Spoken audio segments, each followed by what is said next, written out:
Los estudios de Qumran tienen fundamentalmente tres aristas o tres áreas de estudio.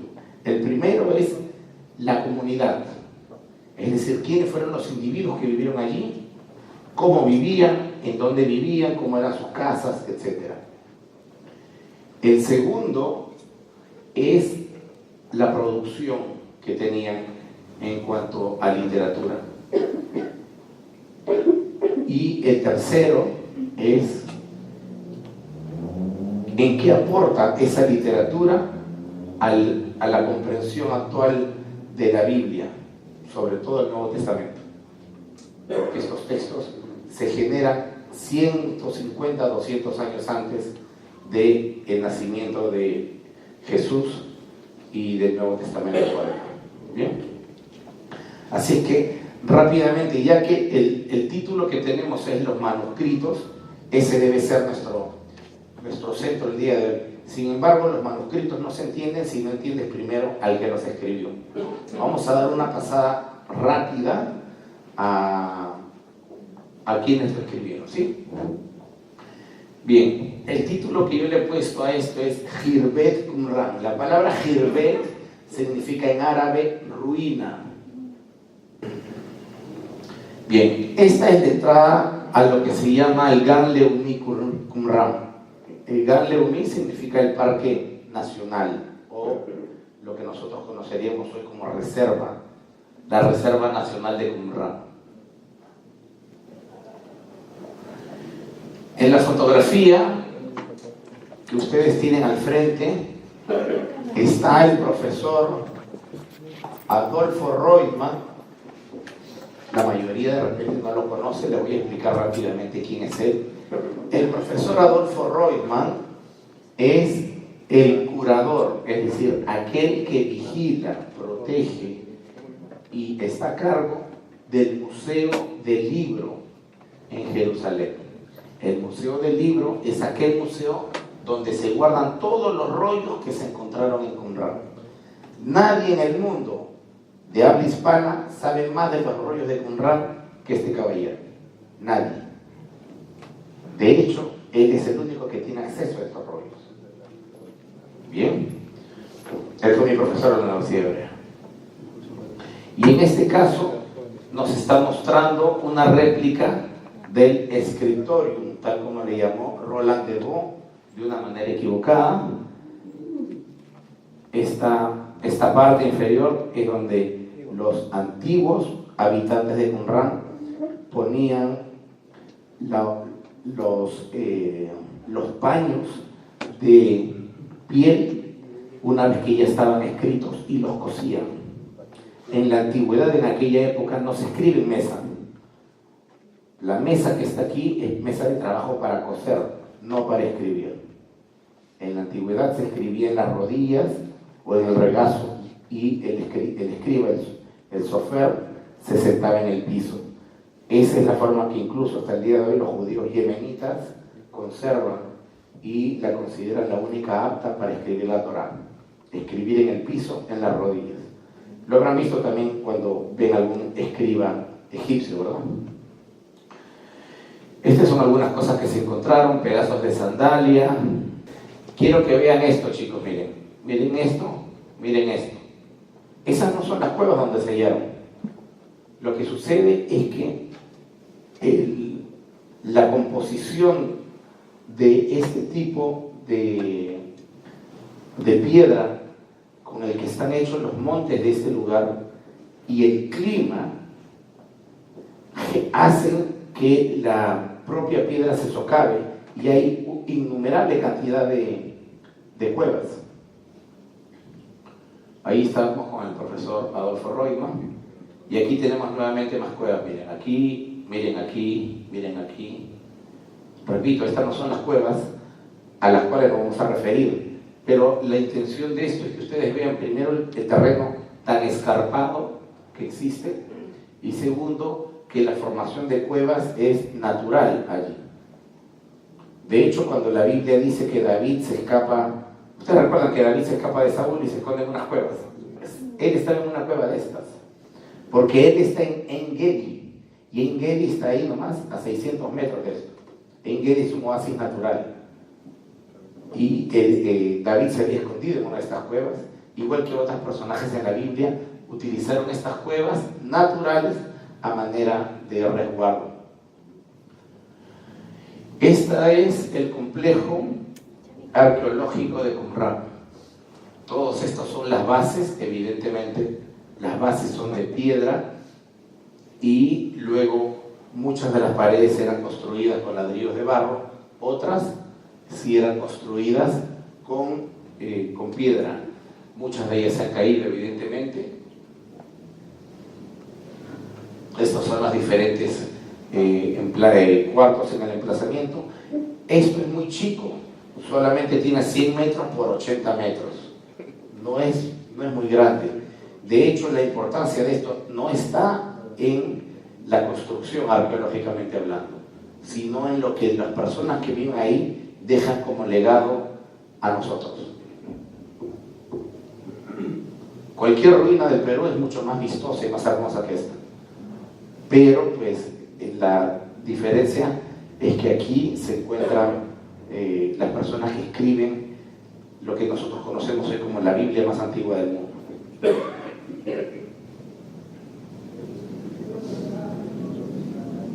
Aquí hay otras habitaciones, generalmente son grandes. En el mejor de los momentos nunca vivieron más de 120 personas en Qumran. Tenían una muy férrea disciplina de pureza. Ellos se van al desierto por un motivo muy fuerte que vamos a ver más adelante. ¿Perdón? Bien, el hermano pregunta ¿quiénes eran los esenios? Y la respuesta es: los esenios son sacerdotes que han salido del templo porque se han dado cuenta que el templo se volvió algo insoportable de ver. El templo estaba podrido hacía muchísimos años, desde la época de Isaías, casi desde que se abrió ese pudrio. Ustedes recuerdan todo lo que dicen los profetas acerca del templo, ¿verdad? Y acerca de los sacerdotes. Ustedes le dicen en Ezequiel: ustedes no curan a la perniquebrada, trasquilan a la que tiene pelo, no buscan a la perdida y se la comen y engordan de ella más bien, en vez de cuidarlas ustedes, pastores de Israel. Bueno, pues llega un momento en que el templo de Jerusalén en el primer siglo se convierte en una cueva de ladrones, literalmente, y Jesús lo dijo, recordarán. Y Jesús no hace más que repetir lo que dice Isaías, porque eso lo dice Isaías antes. Y Jesús repite porque en su época seguía siendo una cueva de ladrones, como el Poder Judicial ahora. ¿Y qué es lo que sucede? Sucede que todavía había gente recta, gente que mantenía su integridad. Esos pocos sacerdotes que mantuvieron su integridad decidieron salir del templo y prefirieron irse al desierto. Por un motivo clave se van al desierto, pero ahora lo vamos a ver. Pero prefieren irse al desierto. Entonces son sacerdotes judíos, evidentemente, disidentes del resto de sacerdotes que lo único que están haciendo es robar. Ahora yo les voy a contar algo. Lástima que aquí no tengo una pizarra, pero les voy a contar una historia. Una historia real. ¿Ustedes recuerdan cuando Jesús va molesto al templo en un día de fiesta y empieza a botar la mesa de los cambistas y de los que venden? Y la pregunta es ¿por qué? ¿Ser ladrón es vender? ¿Te has preguntado eso, no? O sea, si tú estás vendiendo tu emoliente, tu yuca, y viene un tal Jesús y te dice eres un ladrón, y entonces tú preguntas ¿por qué? Hay un porqué, pero el Evangelio no te lo dice, porque para el lector, porque el Evangelio no fue escrito para ti, hermano. Creo que todos estamos de acuerdo. El Evangelio fue escrito por la gente del primer siglo. Lo leemos y lo asumimos y lo traemos a nuestra vida hoy en día. Es válido, pero no fue escrito para ti. No existía, no había nacido. Eso fue escrito para gente puntual de aquella época. Y esa gente ya sabía qué problema pasaba, no era necesario explicarle. Les voy a explicar qué es lo que sucedía. Y eso está en dos fuentes, en el Talmud y en Flavio Josefo, un historiador judío del primer siglo. Miren, cuando había una de las fiestas de peregrinación, como en la que Jesús se molesta, desde todos los confines de Israel, la gente tenía que traer a sus animales, generalmente vacas, ovejas, tenías que traerlas desde todos los confines de Israel hacia el centro, hacia el ombligo del país, que es Jerusalén. ¿Estamos de acuerdo ahí? Muy bien. Estás hablando de 150.000 personas en la época de Jesús, 150.000 familias. Se estima que esa es la cantidad de personas que había en la época de Jesús.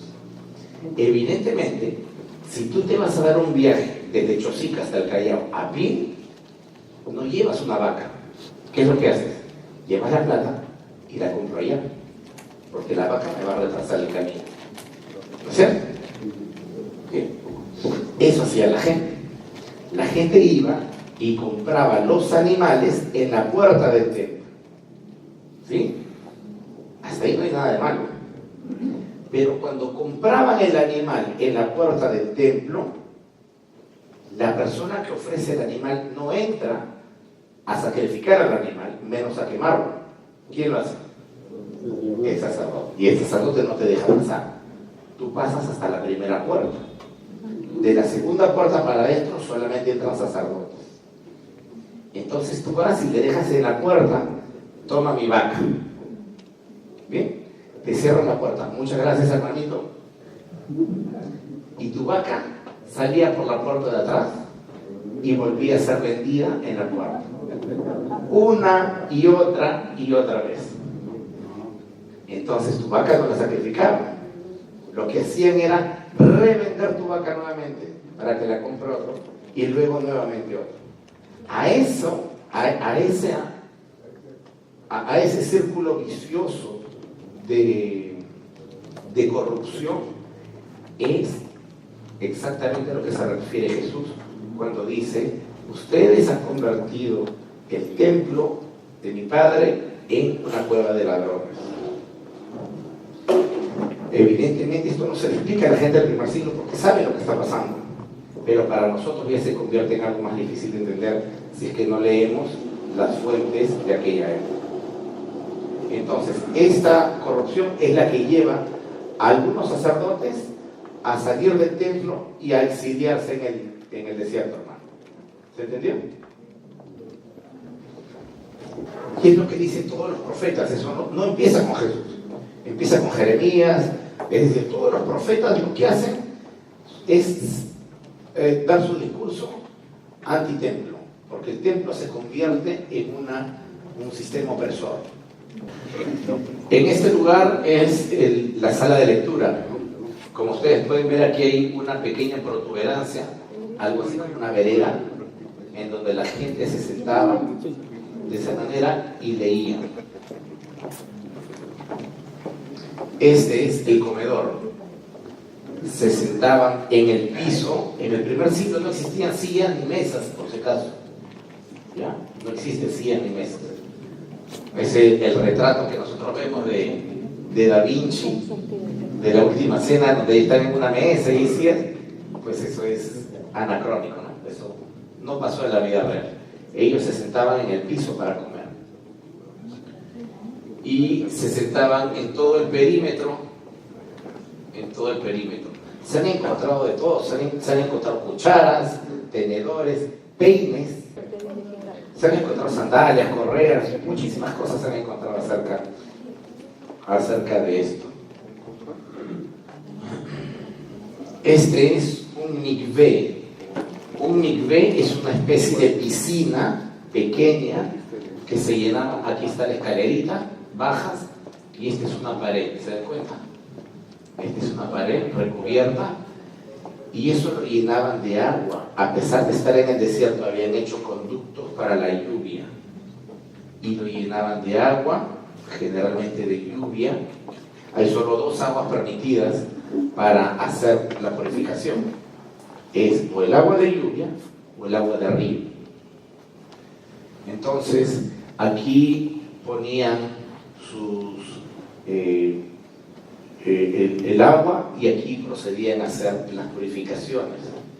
Era un grupo sectario, y cuando digo sectario no es de manera peyorativa, sino un grupo separado del judaísmo, que espera al Mesías, que está esperando a determinados elementos como el maestro de justicia, y espera una guerra apocalíptica llamada la guerra de los hijos de la luz contra los hijos de las tinieblas, que va a ser posteriormente el lenguaje de Juan y de Pablo, los hijos de la luz contra los hijos de las tinieblas, que era un lenguaje religioso de todo el judaísmo en aquella época.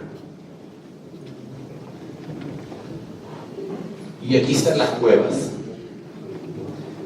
Todavía no hemos entrado en el tema central, solamente es que estamos analizando la arqueología del lugar.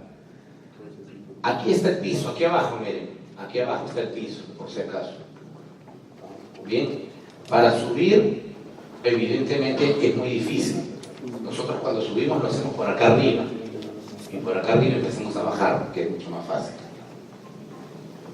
Bien, generalmente solo se puede entrar a la cueva número 1 y a la cueva número 4, y cuando estás yendo con una expedición arqueológica universitaria. Si vas como turista, no te dejan entrar, porque los turistas lamentablemente hacen muchos desmanes. Así como acá, van a Machu Picchu y pintan un Machu Picchu con spray. Allá también pasa eso, así que un grupo de turistas simplemente con un guía no puede entrar a las cuevas. Se queda solamente en la periferia. Si estás con un grupo de expedición de la Universidad de Hebrea o de la Universidad de Marilán o de Tel Aviv, sí te dejan entrar. Así es que el lugar es muy alto. Vamos a volver a estas características porque aquí es donde se encuentra esto. Los rollos se encuentran en estas cuevas. La comunidad de los esenios, nosotros pensamos que son los esenios. El primero en nombrar y pensar de que fueron los esenios las personas que vivieron en esa comunidad fue el doctor Eliezer Sukenik, fundador de la Facultad de Arqueología Carazo de la Universidad Hebrea de Jerusalén. Él fue el que dice: esta gente que vive aquí deben haber sido los esenios. ¿Y de dónde saca él eso? De 3 fuentes. Primero, del filósofo judío Filón de Alejandría, del historiador judío romano Flavio Josefo y del geógrafo romano Plinio el Viejo. Los 3 hablan de que existe una comunidad en el desierto de Judea, junto al mar Muerto, que se hacen llamar los esenios. Así es que Eliezer Sukenik es el primero en decir: estos fulanos tienen que ser los esenios. Hay 3 historiadores bastante creíbles que nos dicen que allí vivían. Así es que creemos que eran en efecto los esenios. Y la pregunta es: ¿por qué se fueron ahí, creo? No. Bien.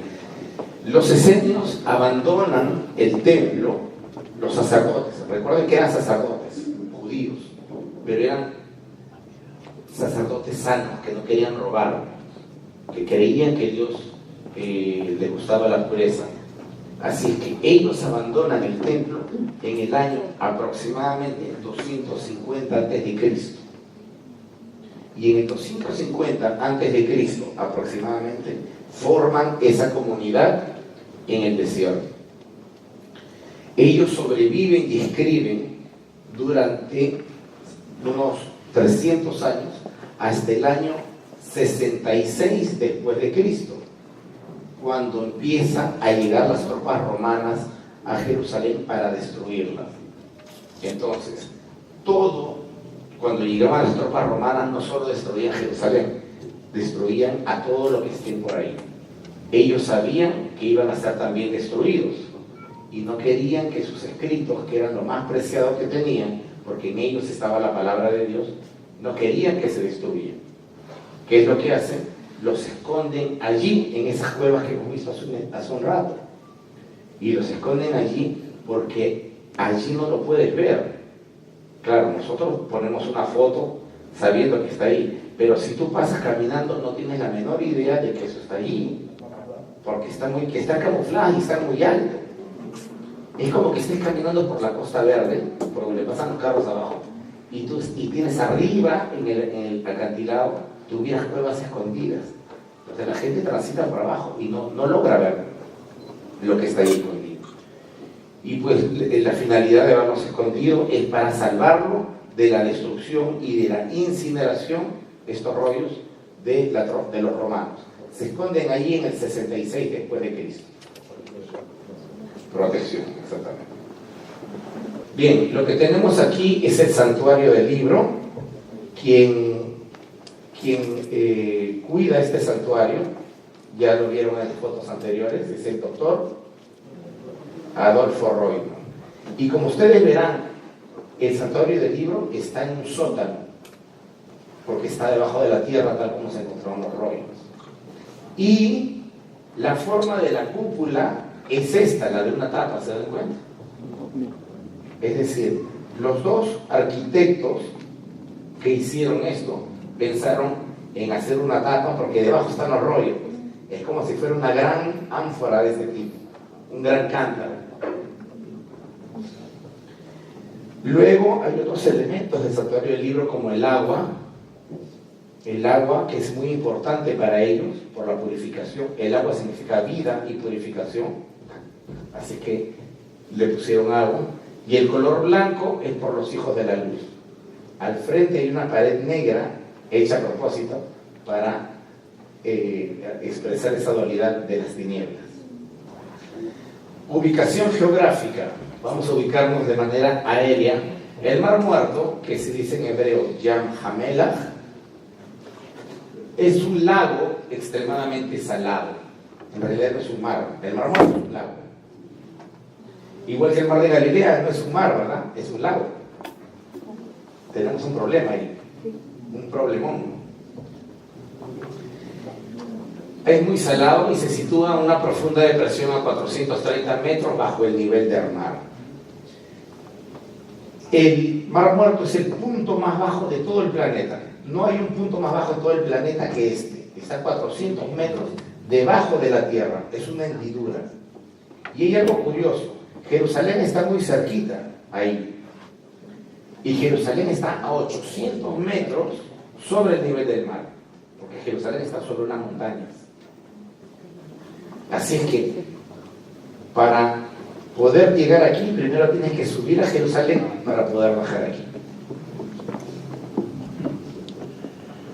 Ocupa la parte más profunda de una depresión tectónica atravesada por el río Jordán, donde también está incluido el lago de Tiberíades. El clima inhóspito de la zona y la naturaleza calcárea de las peñas alrededor forman cuevas naturales.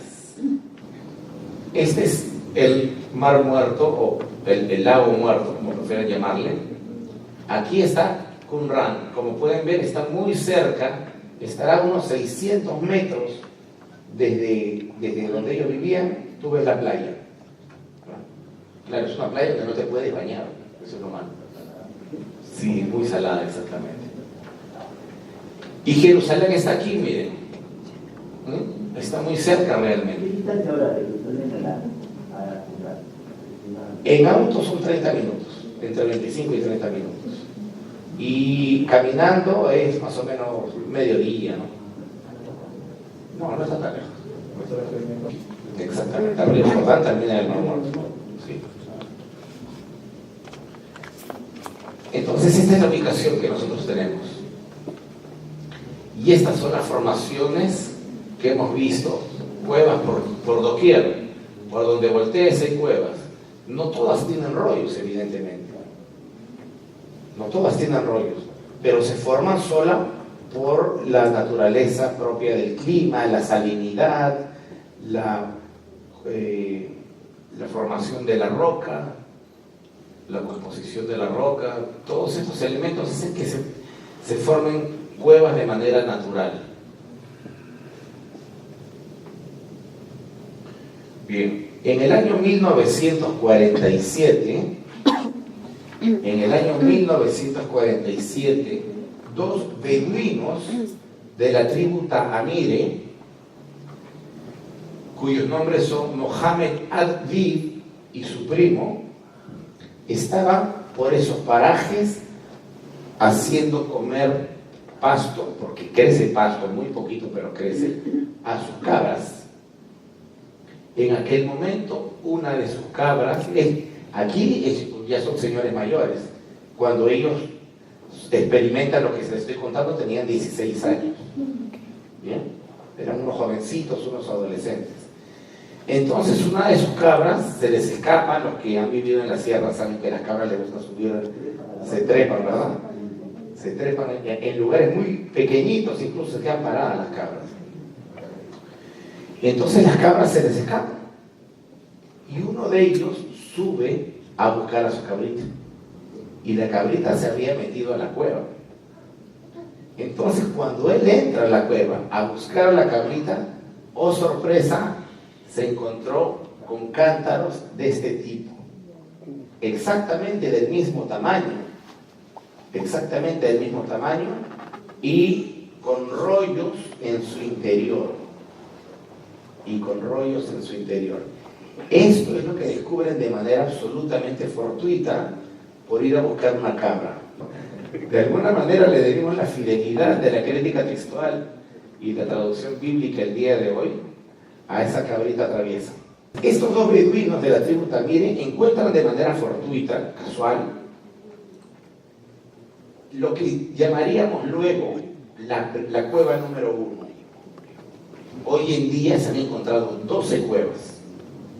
12. La 12ª se encontró. Así que estos caballeros encuentran en esta primera cueva, la que se llamaría posteriormente la primera cueva, la denomina así el padre Roland de Vaux y Eliezer Zuckene, un padre católico franciscano, y no, perdón,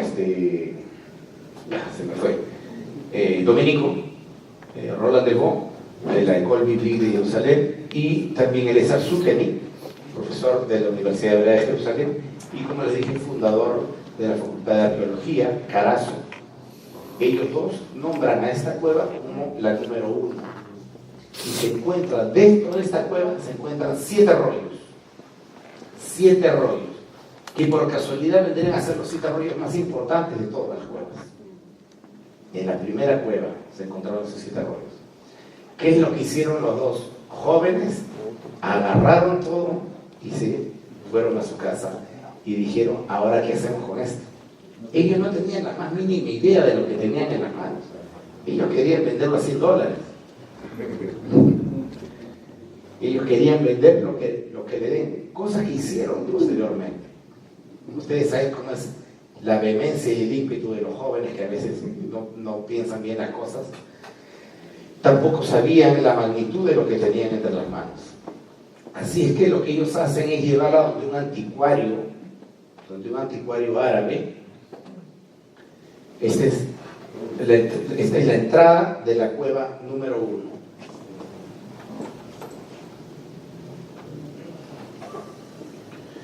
Lo que hacen esta pareja de primos es llevar el hallazgo de los 7 rollos donde un anticuario.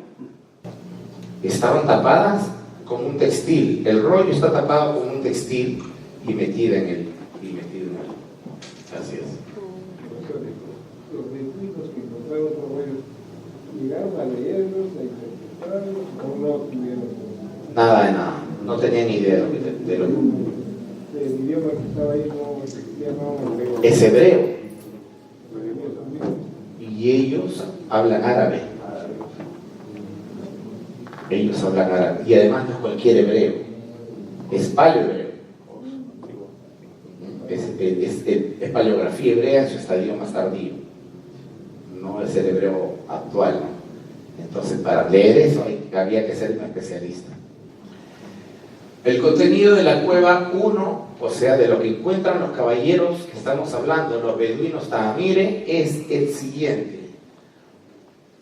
Encuentran que de los 7 rollos, 2 eran manuscritos llamados bíblicos del profeta Isaías.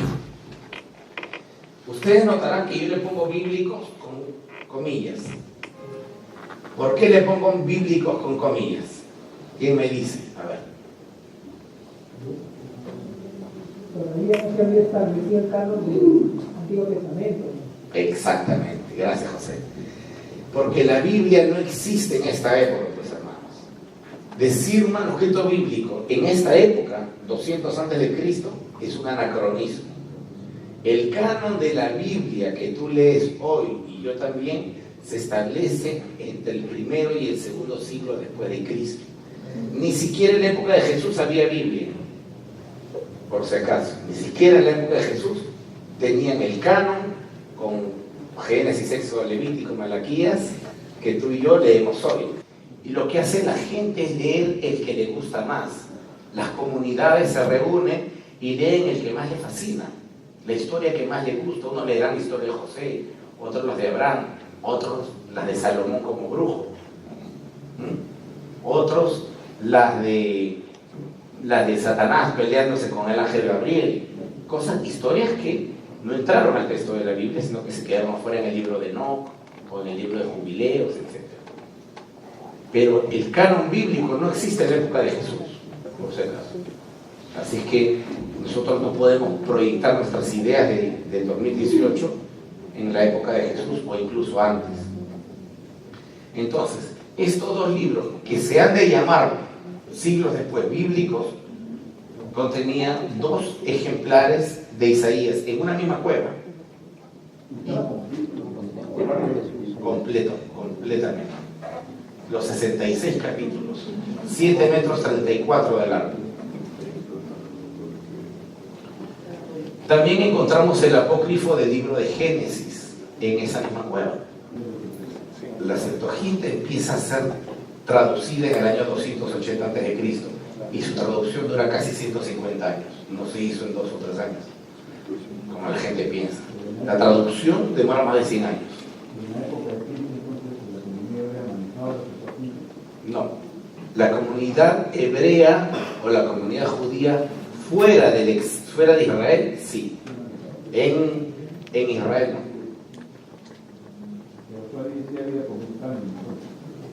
¿De cuál? ¿De qué?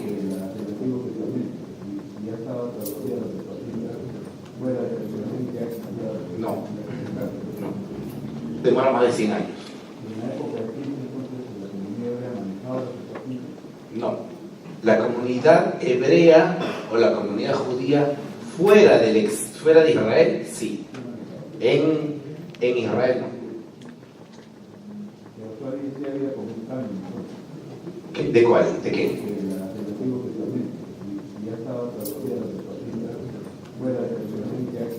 No. La Septuaginta, disculpen que haga este paréntesis, chicos, pero creo que es importante, porque hay mucha confusión con la Septuaginta. La Septuaginta es una traducción al griego, ¿verdad? Según la epístola de Listeas, la hacen 72 sabios judíos. Eso es cuento, olvídate de eso. Eso no es real. ¿Bien? Esa es una tradición folclórica. No lo hacen ni 72 ni 70 judíos. Lo que sí sucede es que es un proyecto de traducción que quiere hacer Ptolomeo Filadelfo. ¿Con qué finalidad Ptolomeo Filadelfo? Dice, quiero el libro judío en el idioma inglés de la época, porque está armando la gran biblioteca de Alejandría, que quería que sea una de las maravillas del mundo. Él no solamente traduce al griego el libro judío, de hecho el libro judío para él no servía más que como información. Él recopila todos los libros existentes en aquel momento en el planeta que él conoce, en el mundo que él conoce, y los traduce al griego, porque él quiere hacer su Google, ¿ya? Dentro de su biblioteca. Entonces, para tal efecto, él solicita, necesito que me hagan una traducción del libro que usan los judíos según el origen del mundo hasta nuestra época. Entonces, lo que hacen es, bueno, los judíos empiezan su mundo con el Génesis y siguen traduciendo. Y luego vino Adán y Abraham y Noé, etcétera, etcétera. Y por eso es que no se quedan en Malaquías. Por eso es que ellos siguen escribiendo y meten a Macabeos, meten a Yudí, a Tobías y todos los que tú ves. Porque la historia, si aquí está parado Ptolomeo Filadelfo, Malaquías aquí, acaba aquí. Entonces, de aquí a acá hay un trecho que no cubre la Biblia hebrea. Y Ptolomeo quiere la historia desde el principio hasta la actualidad. Entonces, lo que hacen los traductores es rellenar esto con la historia de los Macabeos, de Judith, etc. Este libro no tiene carácter sagrado, de hecho. El libro está hecho, la Septuaginta está hecho con un carácter cuasi histórico. De hecho, los traductores cambian a propósito textos que para el judaísmo son esenciales y sagrados. Y que como este libro va a ser tratado por gentiles que no respetan a Dios, entonces mejor se los cambiamos para que no profanen nuestra Biblia, nuestro texto sagrado. Eso piensan los traductores. Y entonces cambian la palabra Yahvé por Kyrios, que significa Señor. Y cambian la frase yo seré el que estaré por yo soy el que soy. Y la malograron. Pero en realidad no querían malograrlo, lo que querían era despistarlo de Ptolomeo. Y hacen una serie de cambios. Con la finalidad de no brindarles un libro que guarde en verdad la santidad que sí guarda el texto hebreo. Luego viene el apócrifo de Génesis, el comentario o Pesher de Habacuc, la regla de la comunidad, el rollo de la guerra y el rollo de las gracias o Jodayot. Estos 7 textos son los que se encuentran dentro de esa cueva. Aquí tenemos una imagen del rollo de Isaías. Esa es la imagen del rollo de Isaías. Vamos a hacer un acercamiento a esta área, ¿ya? Vamos a hacer un acercamiento a esta área para que lo puedan ver mejor. Ahí está.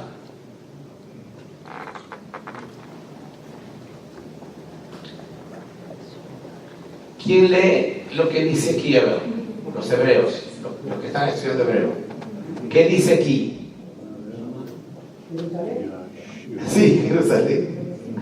Aquí dice Jerusalén. Jasón Yeshayahu ben Amoz asher Jasá al Yehudá be'an Jerusalén.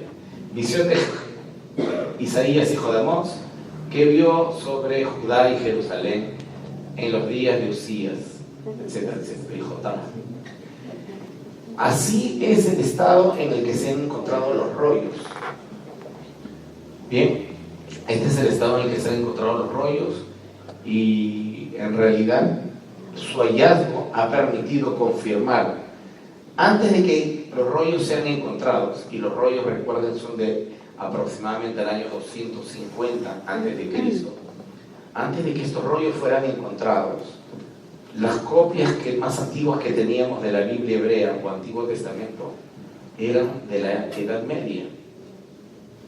Era lo que nosotros conocemos como el Códice de Leningrado, que están fechados en el año 1008 después de Cristo. Eso era lo más antiguo que teníamos. Así es que, bueno, eso y el Códice de Alepo, que está en 1950, 60, está por ahí. Pero no teníamos nada más antiguo. Entonces, había gente que decía, si los escritos de Isaías fueron hechos 500 años antes de Cristo, 600, y tú tienes una copia de 1000, significa que hay 1500 años de separación entre tu libro y lo que él escribe. Así que tu libro debe estar repleto de vacíos, de tergiversaciones, de errores, etc. Y bueno, pues la verdad es que de alguna manera podían tener razón. No obstante, cuando se halla esto, nuestras fuentes van para atrás aproximadamente 1200 años. Y entonces ya no disponemos solamente del Códice de Leningrado, que es del año 1000 después de Cristo, sino ahora tenemos toda la Biblia, pero del año 200 antes de Cristo. Y eso te lleva casi a la época de los escritores, pero un poco más temprano, pero te lleva muy cerca a la época de los escritores. Y lo curioso aquí es que en gran medida, estos textos coinciden con la Biblia que tenemos hoy. Y eso le da la tranquilidad a cualquiera de nosotros como lectores, apasionados, fieles y diligentes de la Biblia, de que estamos leyendo, al menos cuando leemos la Biblia hebrea, estamos leyendo un texto bastante confiable. ¿Sí? No podemos decir a veces lo mismo de la traducción. A veces las traducciones renguean o fallan en algunos aspectos. Pero al menos los que están leyendo o los que están estudiando hebreo, que aquí son muchos los que están llevando las clases de hebreo, pueden estar convencidos de que la Biblia hebrea que usamos hoy, que es el Códice de Leningrado, tiene una semejanza de más o menos el 99% con estos textos del año 200 antes de Cristo. La Biblia hebrea, cuando digo Biblia hebrea, hablo del Antiguo Testamento. Así es. Pero el nombre correcto es Biblia hebrea del Antiguo Testamento. Los escritos encontrados como que está escribiendo acá, ¿son originales o son copias? Son copias. Los originales que salieron de la mano del mismo profeta, eso no tenemos. Son copias copias de los originales. No. Sí. Hermano, adelante. En algún rollo de Isaías que se ha encontrado en el Mar Muerto aparece el pasaje de Isaías 53, del siervo sufriente. Aparece en los 66 capítulos. Los 66. Entonces Atanasio se quedó con sus rollos durante un tiempo, ya que nadie quería pagar tan alto precio. Así que se le ocurre la brillante idea de ponerlo en los avisos económicos. Y lo ponen literalmente en los avisos económicos, así como en el comercio. Se vende bicicleta usada y pone: se venden rollos de la Biblia de hace 2000 años, ideal para regalo. Ya ves el número. Evidentemente tampoco le salió bien. Entonces lo compró.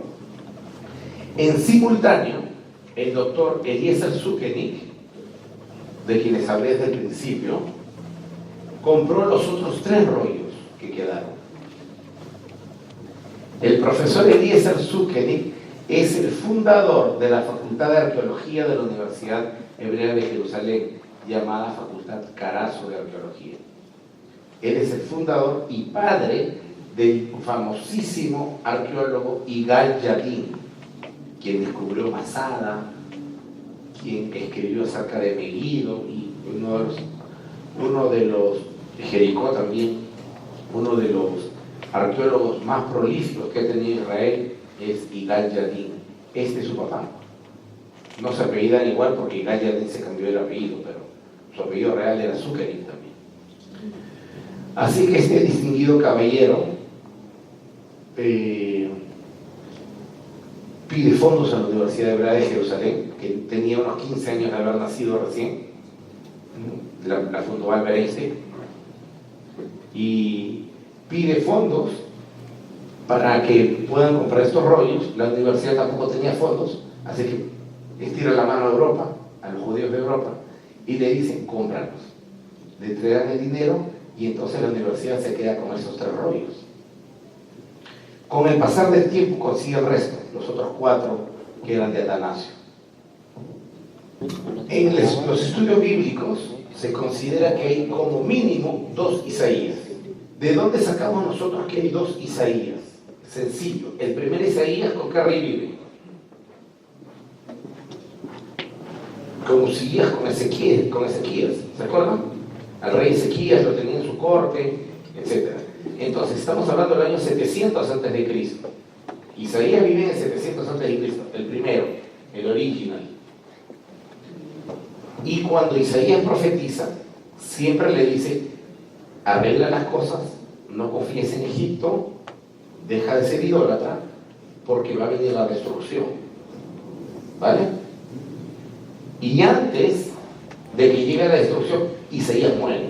Isaías nunca ve la destrucción. Pero después del capítulo 40, Luis, después del capítulo 40, se habla de que la destrucción ya pasó. Leanlo con calma. Después del capítulo 40, el autor está diciendo, la destrucción ya pasó. Es decir, el corte es el exilio en Babilonia. Año 586 a.C., el primer Isaías ya está muerto. En ese lapso, cuando Israel o Judá es llevado a Babilonia, escribe el segundo Isaías y dice, por eso fuimos castigados anteriormente. Está hablando otro, no está hablando el mismo. Así que eso no le quita al libro nada de lo que es. El libro sigue siendo bendito, santo y profético y lo que quieran. El autor no tiene nada que ver. Pudo haber escrito Isaías, pudo haber escrito quien sea. No, lo que sucede es que en la antigüedad los profetas tenían escuelas de gente que los seguía, alumnos, como Jesús. Entonces, muchas veces el profeta dejaba el escrito, a veces no escribía nada, y quien escribían eran sus seguidores. Eso pasó con Confucio, pasó con Jesús, ellos no escribieron nada. Pasó con Buda, pasó con ¿cómo se llama este griego, el filósofo? Sócrates. Con Sócrates, ellos no escriben nada, pero sus seguidores son los que escriben. Entonces, pues ahí tenemos un fenómeno más o menos similar, ¿no? Son los alumnos o los seguidores que forman un grupo y ellos son los que escriben eso. De tal manera que al tener la misma línea de pensamiento que el maestro, entonces se le llama a todo como un solo bloque Isaías. En las tierras de Belén y en gran parte de Palestina, que está, no la franja de Gaza, hablo de Palestina que está en Transjordania, casi todos son árabes cristianos. En Belén está, hay árabes cristianos, por ejemplo, Jericó también está lleno de árabes cristianos. No necesariamente ser árabe es ser musulmán.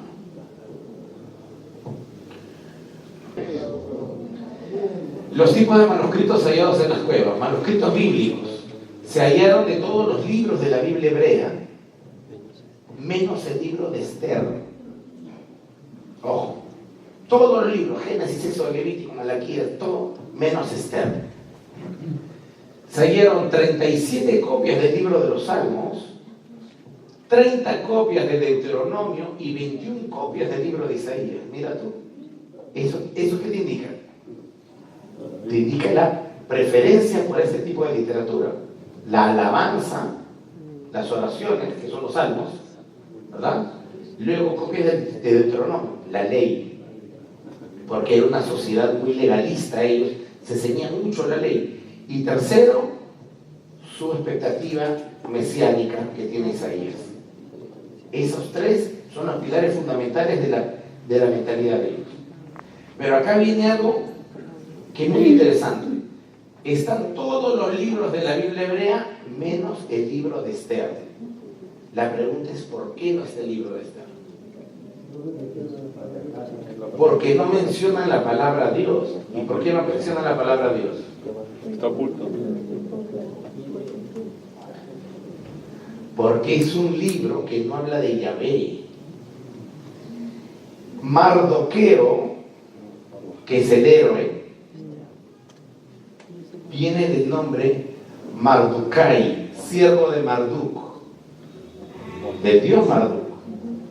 Googlea, no me creas, googlea. ¿Qué significa Mardoqueo? Mardoqueo significa siervo de Marduk. Y Esther es el nombre Ishtar, el nombre de la diosa babilónica de la fecundidad y la belleza. Por eso es que el pueblo judío nunca quiso aceptar, y por eso no aparece el nombre de Jehová, pues. Porque el Dios que está ahí, el Dios que habla, no es de Jehová, es de un Dios babilónico, de un Dios persa. Y Mordecai, significa el siervo de Marduk. Entonces, los autores de la Biblia hebrea se dan cuenta de eso. Y dicen, espérate, acá tenemos un problema mayúsculo. ¿Por qué? Porque quien nos está salvando a nosotros, claro, está bonita la idea de que nos salven, porque nos iba a exterminar el malvado Hamán. Está linda la idea de que nos salven, pero acá nos está salvando un fulano que se hace llamar siervo de Dios Marduk. Y la otra fulana, que tiene el nombre de una diosa babilónica. Entonces, claro, su nombre original es Hadassah, ¿verdad? Pero ella no se hace llamar Hadassah, ella se hace llamar Ishtar. Entonces, ellos dicen, acá tenemos un problema. Aparte de eso, no mencionan a Yahvé, porque Yahvé no es quien salva en esta historia particular. Por eso es que no aparece nunca el nombre de Jehová en ese texto. Bien, entonces por eso es que esta comunidad dice, no, este libro es espurio. Cualquier tipo de referencia, así sea por más mínima, así sea de refilón, que haya alguna forma en que se acerquen a un Dios que no sea Yahvé o Jehová, es lo mismo. Ese libro no entra. Y es así que no entra el libro de Esther. Por eso es que ese libro no está.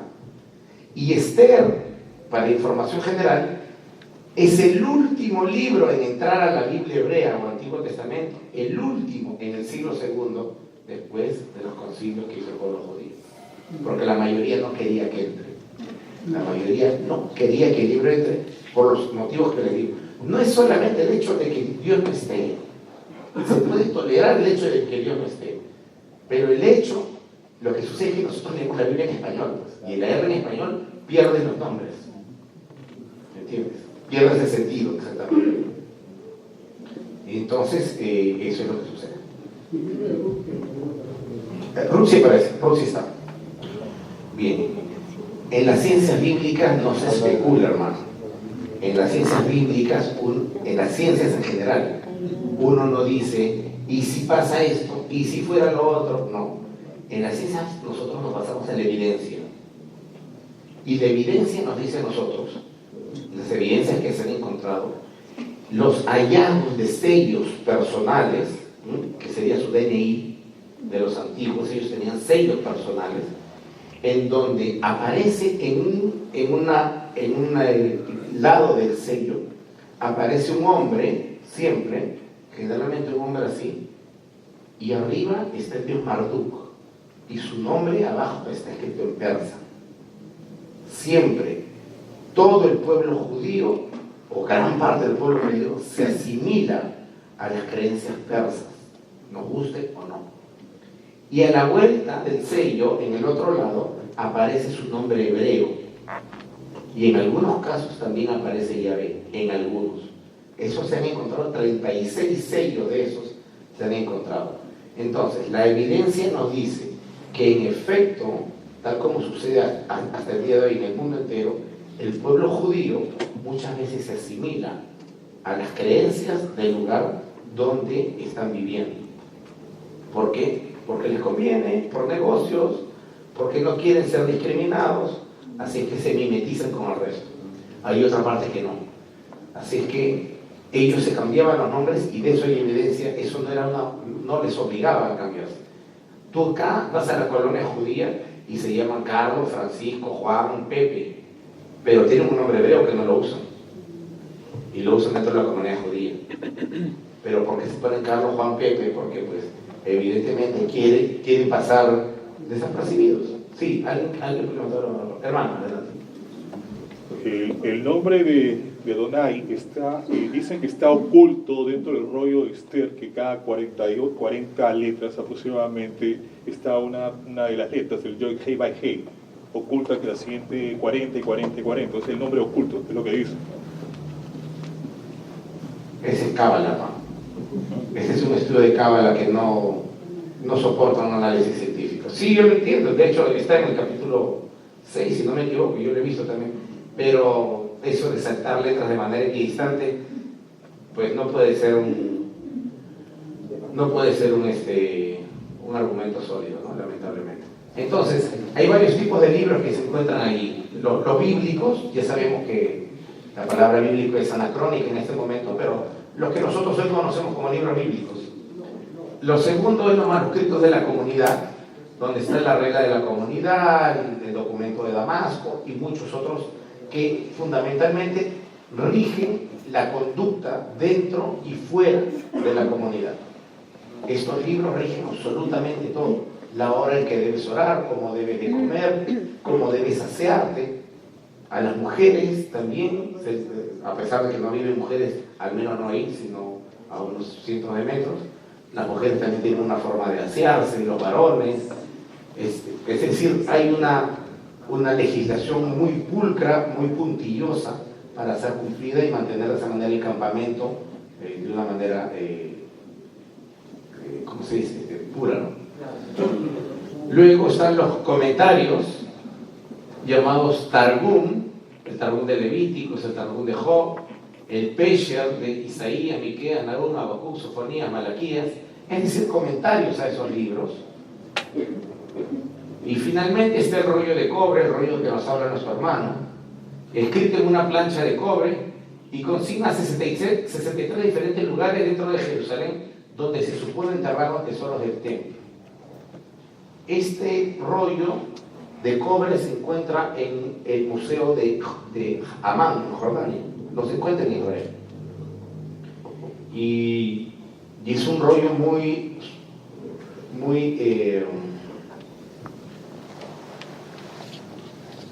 enigmático.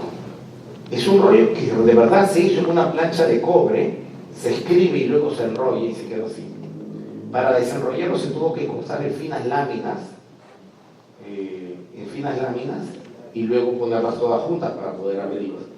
En este rollo se dice que se esconden en 63 lugares diferentes de Jerusalén tesoros del templo, copas de oro, tazas, vasos, etc.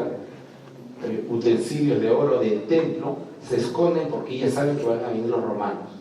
Hay gente que se ha aventurado a buscar, es casi como un mapa del tesoro, pero nadie encontró nada, al menos hasta el momento. La distribución sería de esta manera. Esos son todos los manuscritos completos, porque hay más de 2000 incompletos. Los manuscritos completos son así: 350 rollos completos son propios de la secta, es decir, propios del funcionamiento y administración del grupo. 100 rollos son no identificados, es decir, rollos que no tienen nombre, rollos que no conocemos y que no tienen paralelo, ni en la Biblia ni fuera de ella. 250 rollos pertenecen al judaísmo común, es decir, rollos que comparten con sus paisanos que viven en Jerusalén. Y finalmente 230 rollos que conocemos hoy en día como manuscritos bíblicos. Vamos a avanzar porque nos dan el tiempo. ¿Qué significa para la exégesis haber encontrado esto? Hasta el año 47 solo disponíamos del códice Leningrado B19 de la época medieval. Cuando descubrimos los manuscritos de Qumrán pudimos verificar con gran alivio que estos textos, es decir, los que leemos hoy en día en nuestras Biblias, son bastante confiables. Segundo, podemos entender que el profeta Isaías era un profeta central para el judaísmo del segundo templo, del segundo siglo antes de Cristo, hasta el primer siglo después de Cristo. El profeta más citado por los esenios en los rollos de Qumrán es Isaías. Y el profeta más citado en los evangelios es Isaías también. En otras palabras, esto no es casualidad. Lo que podemos deducir de aquí es que Isaías era el profeta de moda en aquella época y todo el mundo lo citaba. Vamos a analizar aquí algunos elementos. ¿Me ayuda o no me ayuda en mi lectura del Nuevo Testamento el contenido de los rollos de Qumrán? Pues la verdad es que se ayuda. No podemos extendernos más, pero vamos a extendernos en lo poco que nos da el tiempo. Juan el Bautista. Bien, Juan el Bautista. Dice así, Mateo 3. Por aquellos días se presentó Juan el Bautista, proclamando en el desierto de Judea lo siguiente: conviértanse porque ha llegado el reino de los cielos. Este es de quien habló el profeta Isaías diciendo: voz del que clama en el desierto, preparen el camino del Señor y enderecen sus sendas. Eso todo lo hemos leído. Ahora vamos a ver lo que dicen 2 siglos antes los esenios. Y cuando estos existan como comunidad en Israel, se separarán de en medio de la residencia de los hombres de maldad para marchar al desierto, para abrir allí el camino de aquel, como está escrito: en el desierto preparen el camino del Señor, enderecen en la estepa una calzada para nuestro Dios. En otras palabras, el mismo texto lo utilizan ambas comunidades. Lo utilizan los esenios, pero también lo utiliza el naciente movimiento judío que está creyendo que Jesús es el Mesías, que lo asume como tal, que años después se llamará cristianismo. Y aquí hay un tema muy importante de tener en cuenta. Miren, chicos, este es el texto en cuestión. Dice así. Bien, los que están estudiando hebreo pueden leer también conmigo mentalmente. Versículo 3 dice: Kol koreva midbar, panu derech Adonai yashru be'araba mesila le Elohim. La traducción es la siguiente: voz del que clama en el desierto, preparen un camino para Yahvé, enderecen en la estepa o en el yermo, en un lugar donde no crece pasto, una vereda a nuestro Dios. ¿Cuál es el problema de esta lectura? O de la lectura, me van a disculpar, pero el gran problema de la lectura cristiana en general es este. Dice, cuando se cita a Juan el Bautista, se dice así: voz que clama en el desierto, preparen el camino, ¿verdad? Aquí está el texto. Miren. ¿Dónde está? Voz que clama en el desierto. ¿Dónde está la voz? En el desierto. Ahí dice el texto. ¿Está bien? ¿No estamos de acuerdo? ¿Dónde está la voz que está gritando? La voz está dentro del desierto. ¿Y hacia dónde está gritando? Hacia la ciudad. Porque la voz está en el desierto. Está saliendo del desierto. Y del desierto le grita a la gente de la ciudad. ¿Estamos de acuerdo? Eso es lo que hace este texto. Pero el gran problema es que el texto hebreo no dice eso. Dice exactamente lo contrario. El texto hebreo dice: una voz clama, en el desierto preparen el camino. La voz está clamando en la ciudad y está pidiendo que en el desierto se prepare el camino. Es exactamente lo opuesto. En la primera lectura, la voz se encuentra en el desierto y clama hacia la gente de la ciudad que preparen el camino allí. En la lectura de la Biblia hebrea, dice que la voz está en la ciudad y está pidiendo que vayan al desierto y allí preparen el camino. Son absolutamente antagónicas. ¿Se dan cuenta de eso, no? ¿Sí? Son absolutamente antagónicas. Y la pregunta es ¿por qué? ¿Pierde algo la lectura con eso? Pierde todo. Porque debe ser absolutamente importante entender que el desierto está en el ADN de la Biblia, en el ADN del pueblo judío. La Biblia nace en el desierto. Moisés ve a Dios en el desierto. Abraham, Jacob, toda la revelación de Dios se hace en el desierto. Cuando tú lees al profeta Oseas o lees a Jeremías, dice: tú y yo éramos como esposos en el desierto. Luego te fuiste a la ciudad y me perdiste. Te prostituiste. Eso dice Amós, capítulo 2, capítulo 9. Lo dice también Jeremías, lo dicen muchos profetas. El desierto es el único lugar en que Dios con Israel tuvieron una luna de miel bonita. Y luego desapareció. Entonces, cuando esta voz dice: vayan al desierto y en el desierto preparen el camino. ¿Qué es lo que hacen los esenios? Se van al desierto. ¿Por qué? Porque en el desierto, ir al desierto significa volver a la fuente original de la fe judía. Volver nuevamente a donde Dios llamó al pueblo de Israel. Regresar a ese momento de amor incondicional entre Dios y el pueblo.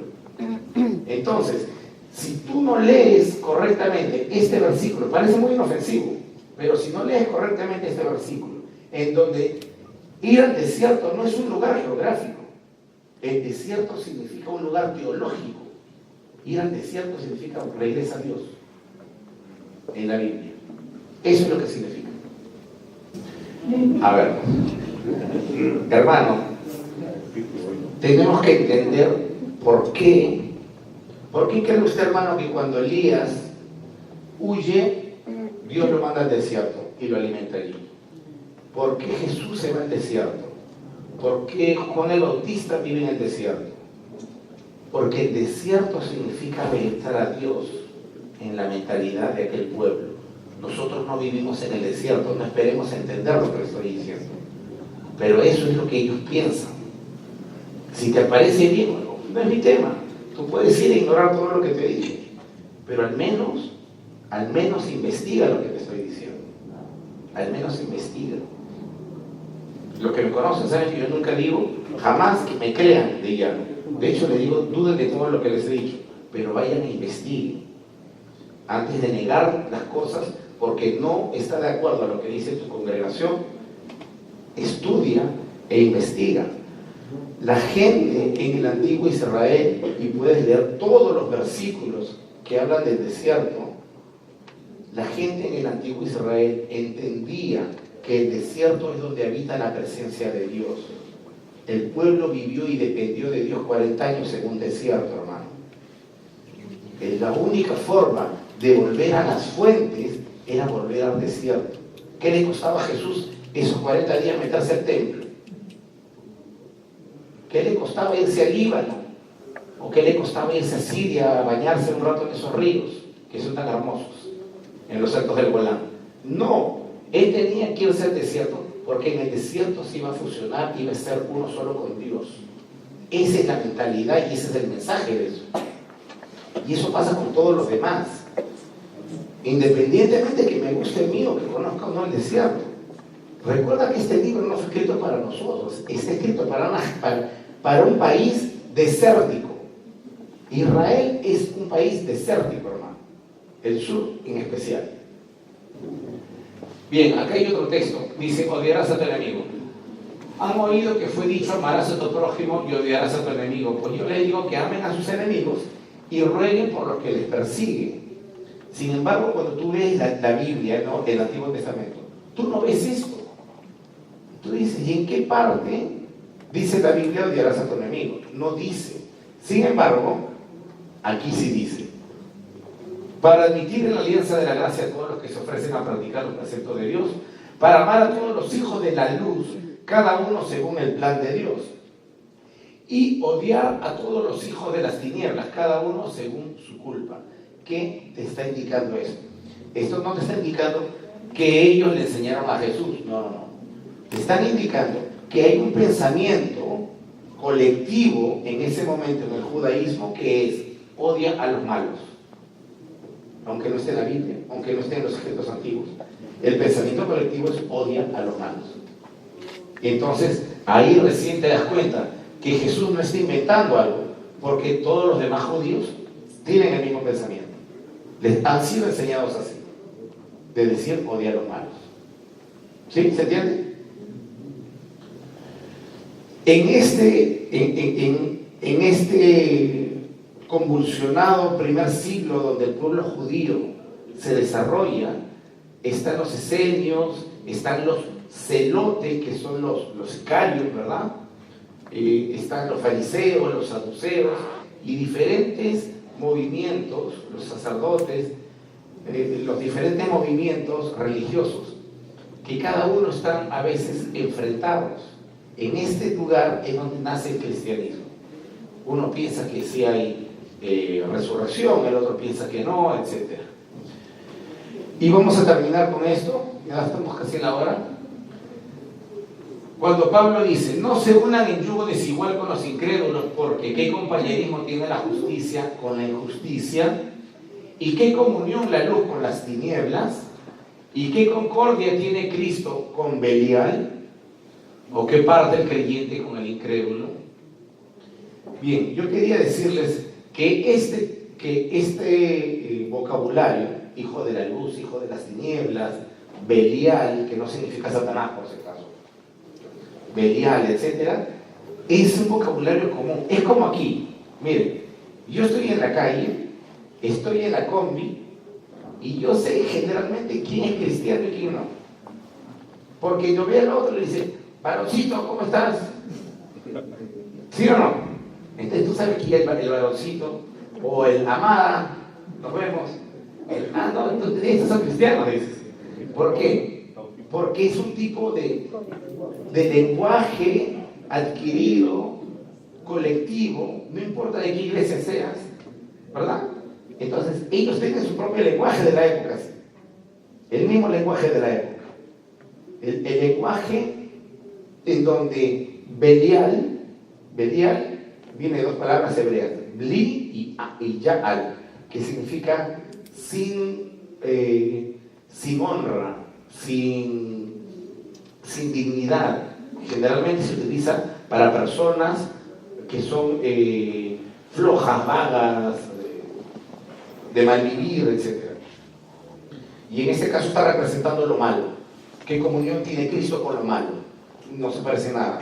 Cristo tiene todo lo bueno, con la clásica hijos de luz, hijos de tinieblas que usa Juan, que usa Pablo, que está tomada, no directamente, pero al menos está compartida con el rollo llamado rollo de la guerra, cuyo nombre en hebreo es Milhamá Bein Bnei Hoshech Ubnei Haor, la guerra entre los hijos de las tinieblas y los hijos de la luz.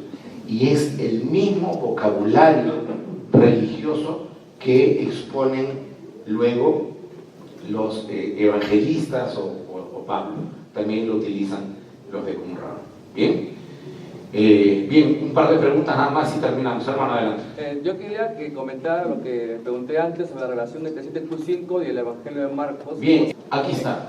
Puedes verlo. En la cueva número 7, todo el contenido es en griego. Bien, eso no significa que sean cristianos. O sea, de hecho, no hay ningún manuscrito cristiano. En los años 90 vino el padre José O'Callaghan, se presentó en el auditorio del Colegio San Silvestre. Yo fui a verlo y él encontró un fragmento muy pequeñito y dijo que era una fracción del Evangelio de Marcos. Eso quedó casi desvirtuado hoy en día. ¿Ya? Muy bien. Sí, hermano, adelante. Como se me explicó que en el año 66 se escondió los rollos, ¿sí? Sí. ¿Podría decir que solamente era del Antiguo Testamento o también pudo haber algún...? No hay nada del Nuevo Testamento. Sin embargo, arrojan luz, como hemos visto, arrojan luz al Nuevo Testamento.